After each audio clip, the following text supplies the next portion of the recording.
बिस्मिल्लाहिर्रहमानिर्रहीम। आज हम अपने एफएससी पार्ट 2 के लेक्चर नंबर 7 का आगाज़ करने जा रहे हैं। आज का हमारा टॉपिक होगा Gauss's law and its application. तो हम अपने पास एमसीक्यूज़ का आगाज़ करते हैं।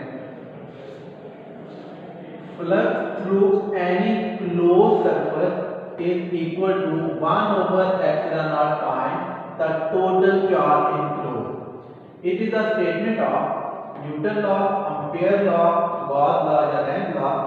तो गॉस लॉ के अकॉर्डिंग किसी भी क्लोज सरफेस में जो फ्लक्स होगा वो इक्वल होगा 1/ε0 time the total charge enclosed by it.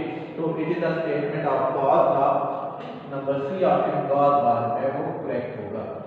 Second है a closed surface enclose a dipole the total flux through it। एक सरफेस जो है वो अपने अंदर एक डाइपोल को इंक्लोज किया हुआ है, तो उसमें से फ्लक्स की वैल्यू क्या होगी? तो according to Gauss law the flux is equal to total charge over epsilon naught. तो यहाँ पर हम देखें कि डाइपोल जो है, एक डाइपोल जो है ये two equal and opposite charge, तो दोनों चार्ज जो है वो इक्वल होंगे, ऑपोजिट होंगे। तो डाइपोल के लिए नेट इलेक्ट्रिक फील्ड जो है उसकी value two equal and opposite charge, तो नेट इलेक्ट्रिक फील्ड की वैल्यू जो है वो 0 होगी। तो वहां पे जो फ्लक्स जो है वो भी 0 होगा। तो डाइपोल की वजह से फ्लक्स 0 होगा, तो डी ऑप्शन जो है वो करेक्ट होगा। नंबर 3 है a close surface enclose 10 charges. एक क्लोज सरफेस में 10 चार्ज मौजूद हैं, जिनमें से 7 पॉजिटिव हैं और 3 जो है वो नेगेटिव हैं। तो जो फ्लक्स होगा उसकी मैग्नीट्यूड क्या होगी? तो फ्लक्स की जो फॉर्मूला है Gauss law, total charge over epsilon naught. तो टोटल चार्ज 10 है, लेकिन नेट अमाउंट जो है +7 -3, तो net amount of charge +7 -3 over epsilon naught, तो ये 4 ओवर एप्सिलॉन नॉट। तो नेट चार्जेस जो है वो 4 रह जाएंगे। तो यहाँ पे जो हमारा ऑप्शन होगा C 4 over epsilon naught. Number 4 है if a unit charge is enclosed in a circle then value of flux है। अगर हम एक यूनिट चार्ज की जो वैल्यू होती है, यूनिट चार्ज की वैल्यू 1 कूलम है, तो 1 कूलम फ्लक्स जो है वो q ओवर एप्सिलॉन नॉट। तो चार्ज की वैल्यू 1 कूलम और एप्सिलॉन नॉट 8/8.5 10 की पावर -12, 1/8.85 10 की पावर 12। अगर आप इसको 1 पे डिवाइड करें और इसको साइंटिफिक नोटेशन में लिखें तो 1.13 10 की पावर 11। नंबर डी ऑप्शन जो है वो करेक्ट होगा। नंबर 5 है Gauss law can only be applied for the surface. Gauss law किन सर्फेस के लिए एप्लीकेबल है? कर्व, फ्लैट, एनी शेप या क्लोज सर्फेस। तो गॉस लॉ की स्टेटमेंट जो है the flux through any close surface, तो ये सिर्फ और सिर्फ क्लोज सर्फेस के लिए जो है ये वैलिड होगा, तो चाहे वो किसी भी शेप की हो। तो नंबर डी ऑप्शन क्लोज जो है वो करेक्ट होगा। नंबर 6 है the intensity of field inside a hollow charge sphere. एक होलो चार्ज स्फीयर के अंदर इलेक्ट्रिक फील्ड इंटेंसिटी की वैल्यू जो है वो क्या होगी? q और epsilon naught 0, sigma over 2 epsilon naught plus sigma over epsilon naught. तो होलो चार्ज स्फीयर के अंदर इलेक्ट्रिक फील्ड इंटेंसिटी की वैल्यू 0 होगी, तो बी ऑप्शन 0 जो है वो करेक्ट होगा। नंबर 7 है electric intensity due to infinite sheet of charge. Electric field intensity infinite sheet of charge की वजह से इसकी value sigma over 2 epsilon naught होगी। नंबर ए ऑप्शन जो है वो करेक्ट होगा। नंबर 8 है electric intensity between two opposite charge parallel plate से। Two oppositely charge parallel plate के दरमियान जो इलेक्ट्रिक फील्ड इंटेंसिटी की वैल्यू वो सिग्मा ओवर एप्सिलॉन नॉट है। तो number B option sigma over epsilon naught जो है वो करेक्ट होगा। नेक्स्ट हमारे पास नंबर 9 है Gaussian surface for a line charge will be. एक लाइन चार्ज के लिए गॉसियन की सरफेस जो है वो किस शेप की होनी चाहिए? स्फीयर, सिलेंडर, क्यूब या क्यूबॉइड। तो for the line charge the shape of Gaussian surface is cylinder. तो नंबर बी ऑप्शन जो है वो करेक्ट होगा। नंबर 10 है the Gaussian surface for a point charge will be. Point charge के लिए जो गॉसियन सरफेस हम ड्रॉ करेंगे वो कौन सी शेप होगी? क्यूब, सिलेंडर, स्फीयर या क्यूबिक। तो पॉइंट चार्ज के लिए गॉसियन सरफेस की शेप जो है वो स्फीयर फॉर्म में होगी। तो नंबर सी ऑप्शन स्फीयर जो है वो करेक्ट होगा। नंबर 11 है total charge of a surface with density 1 2 3 up to 10 11, 33, 55 या 77. तो for the discrete value of charges the total charges की वैल्यू जो है वो S N into N plus 1/2. तो एन की वैल्यू 10 है, 10 प्लस 1/2, 10 इंटू 11/2, तो 10 यहाँ से 5, तो 5 इंटू 11 55. नंबर सी आपसे जो है वो करेक्ट होगा.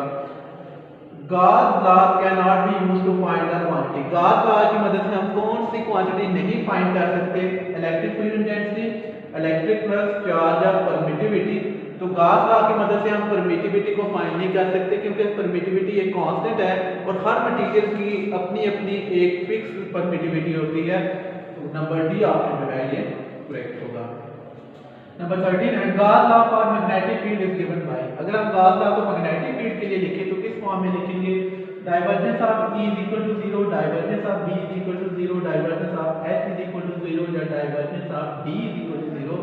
तो मैग्नेटिक फील्ड के लिए गॉस लॉ की जो शेप है वो है divergence of B is equal to 0. इसी की मदद से हम ये प्रूव करते हैं कि मैग्नेटिक फील्ड के मोनोपोल जो है वो एग्जिस्ट नहीं करते. मतलब हम नॉर्थ और साउथ को अलग अलग सेपरेट नहीं कर सकते, लेकिन इलेक्ट्रिक चार्ज जो है उनको सेपरेट किया जा सकता है.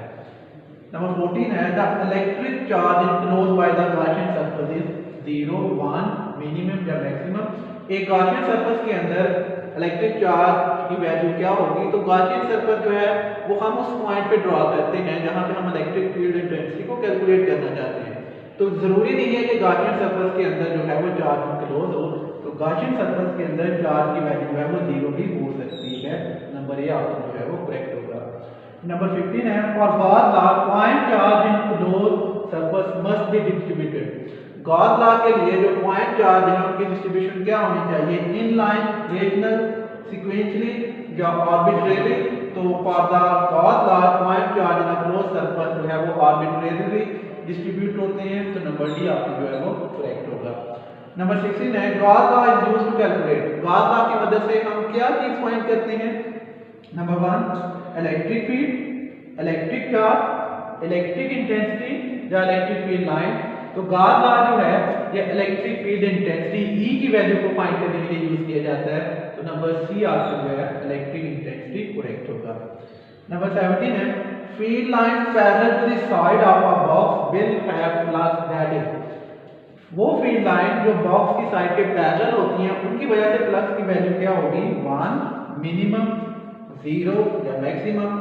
तो फील्ड लाइन जो फ्लक्स के साइड के पैरेलल होती हैं बॉक्स के उनकी वजह से फ्लक्स जो है वो 0 होता है. तो सी ऑप्शन जो है वो करेक्ट होगा. नंबर 18 है electric flux line due to infinite sheet of charges. Infinite sheet of charge की वजह से जो इलेक्ट्रिक फील्ड लाइंस होती हैं उनकी डायरेक्शन क्या होती है? Converging, radial, uniform and perpendicular, uniform and parallel. तो due to infinite sheet of charge electric field line जो है वो परपेंडिकुलर टू शीट्स होती हैं और उनकी सरफेस के ऊपर यूनिफॉर्म होती हैं. तो number C option uniform and perpendicular to sheet. Number 19 है electric field intensity outside the two charge parallel plate. Two charge parallel plates के बाहर जो इलेक्ट्रिक फील्ड इंटेंसिटी जो है उसकी वैल्यू क्या होगी? Infinity, sigma over epsilon not, sigma over 2 epsilon not या 0. तो outside the parallel plate electric field जो है वो 0 होता है. तो उसकी वजह से फ्लक्स भी 0 होता है और वहां पे इलेक्ट्रिक फील्ड इंटेंसिटी भी 0 होती है. तो नंबर डी ऑप्शन जो है वो 0 करेक्ट होगा. नंबर 20 है Gauss law is applicable for only charges. Gauss law जो है ये किन चार्जेस के लिए एप्लीकेबल है? Point, infinite line, infinite sheet या ऑल ऑफ दी.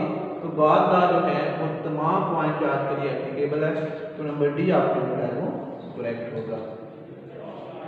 नेक्स्ट हमारे पास 21 है the direction of electric intensity and vector area of the surface enclosing a charge is same, different, 0 या 1. तो इलेक्ट्रिक फील्ड इंटेंसिटी की direction और surface के अंदर enclose charge की जो डायरेक्शन होगी वेक्टर एरिया की डायरेक्शन जो है वो हमेशा सेम होती है, एक दूसरे के पैरेलल होती है. तो नंबर ए ऑप्शन जो है वो करेक्ट होगा. 22 है divergence theorem is based on. Divergence theorem किस लॉ के ऊपर बेस है? Length law, ampere law, Stokes law या गॉस लॉ. तो डाइवर्जेंस थ्योरम जो है वो गॉस लॉ के ऊपर बेस्ड है और हम इसको गॉस डाइवर्जेंस थ्योरम भी कहते हैं. तो डी ऑप्शन जो है वो करेक्ट होगा।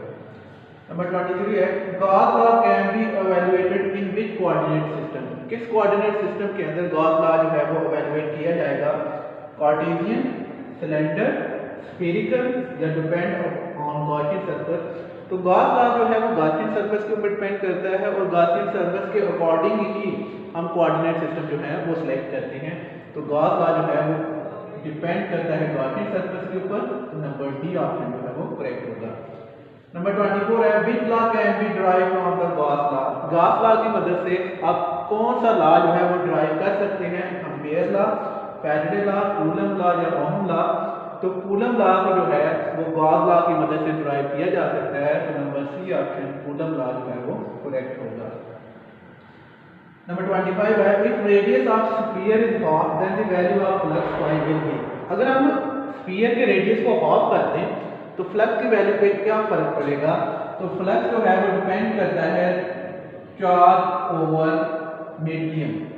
तो यहाँ पे आप देख सकते हैं कि अगर आप रेडियस को डबल भी कर देंगे तो फ्लक्स की वैल्यू जो है उस पर कोई इफेक्ट नहीं होगा, तो फ्लक्स जो है वो सेम रहेगा, तो नंबर डी ऑप्शन जो है करेक्ट होगा।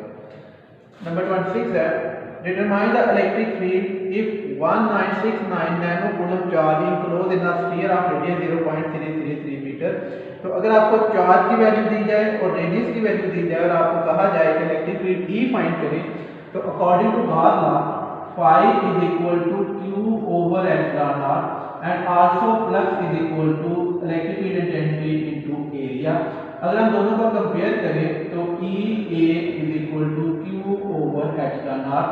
तो फॉर द स्फीयर के लिए जो एरिया होता है वो है 4 पाई r स्क्वायर, तो electric field intensity q over A into epsilon naught और A की वैल्यू है वो 4 पाई r square into epsilon naught। अब यहाँ पर हमें चार्ज की वैल्यू जो है वो 1969 नैनो कूलम, 1969 नैनो 10 की पावर -9, 4 पाई 3.14, आर की वैल्यू 0.333 पर स्क्वायर और एप्सिलॉन नॉट 8.85 10 की पावर -12। अगर हम इन तमाम वैल्यू को इवैल्यूएट करें तो हमारे पास जो आंसर होगा वो 1.6 10 की पावर 5, नंबर डी ऑप्शन जो है वो करेक्ट होगा। नंबर 27 है interior of a hollow charge metal surface. एक हॉलो चार्ज मेटल सरफेस का जो इंटीरियर होता है उसका फील्ड कैसा होता है, field full region, field free region, fully charge all of the. तो interior of a hollow charge metal surface जो है वो फील्ड फ्री रीजन होती है, उसके अंदर कोई फील्ड मौजूद नहीं होता, तो नंबर डी ऑप्शन जो है फील्ड फ्री रीजन करेक्ट होगा। 28 है a charge conductor has charge on it's, एक कंडक्टिंग चार्ज के ऊपर जो चार्ज है वो कहाँ पे जमा होगा, inner surface, outer surface, middle surface या सराउंडिंग स्पेस। तो चार्ज कंडक्टर का जो चार्ज होगा वो उसकी आउटर सरफेस पे जमा होता है, तो number B option outer surface जो है वो करेक्ट होगा। 29 लास्ट है the lines of force between opposite charge plates are directed. Opposite charge plates, let's suppose ये एक पॉजिटिव चार्ज प्लेट है और ये एक नेगेटिव चार्ज प्लेट है, तो यहाँ पे जो इलेक्ट्रिक फील्ड लाइन होंगी वो एक तो इन सरफेस के ऊपर नॉर्मल होंगी, परपेंडिकुलर में होंगी, और दूसरी उनकी डायरेक्शन होगी from positive to negative charge, perpendicular भी और पॉजिटिव टू नेगेटिव। परपेंडिकुलर उसको नॉर्मल भी हम कहते हैं, तो इसकी जो डायरेक्शन होगी वो नॉर्मल होगी और from positive to negative charge होगी, तो नंबर बी ऑप्शन जो है वो करेक्ट होगा। तो इसके साथ ही हमारा आज का लेक्चर खत्म होता है। कल इंशाल्लाह एक नए लेक्चर के साथ हाजिर होंगे। अल्लाह हाफिज़।